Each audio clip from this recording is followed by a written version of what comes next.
this bill will be able to influence a change in direction. My Lords, this issue of trust in the police is an interesting one because it's been eroding for many years now, but there's been two, I think, cataclysmic events in the past couple of years that have really made a difference. And the first, well, not the first chronologically, but the murder of Sarah Everard, the way that the police policed the vigil, the absolutely ludicrous comments about solo women should hail a bus if they feel in danger and so on. I mean, really, the whole police force needs some serious attention and some serious guidance, and perhaps even a new police commissioner. That might be a very good idea. But the other thing was, during the pandemic, we had law and we had guidance, and then we had what the ministers were saying at regular press conferences. That got very confusing for the police, to the point where they were trying to move people on for sitting, resting during a walk and that sort of thing. That did not help the police, and that was not the police's fault. That was actually the government's fault for not being clear about instructions. Now, I would support all of the amendments in this group, and I do agree that we need a statutory judge-led inquiry over this. It can't be allowed to drift past without real challenge by a judge.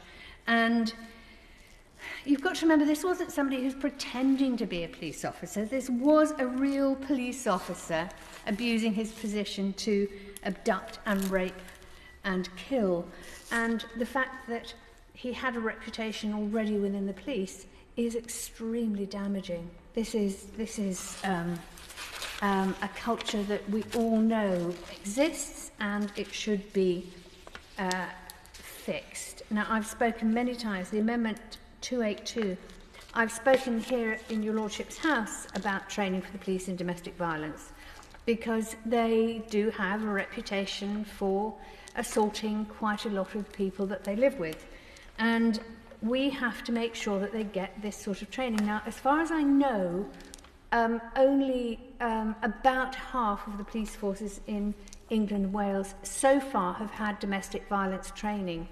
And if they don't have that training, you really can't argue that they know what to look for and how to treat victims of abuse. And so I would argue that that's extremely valuable, extremely important. And just one last thing on the Sarah Everard vigil. If we can only find out who authorised the way that the police behaved, that would be really good, because it was appalling. And that one photograph of the girl flat on her stomach being held down by 4 police officers, how could it have looked any worse for the police? And so a judge-led inquiry is the least that we can expect, I think, from this horrendous crime.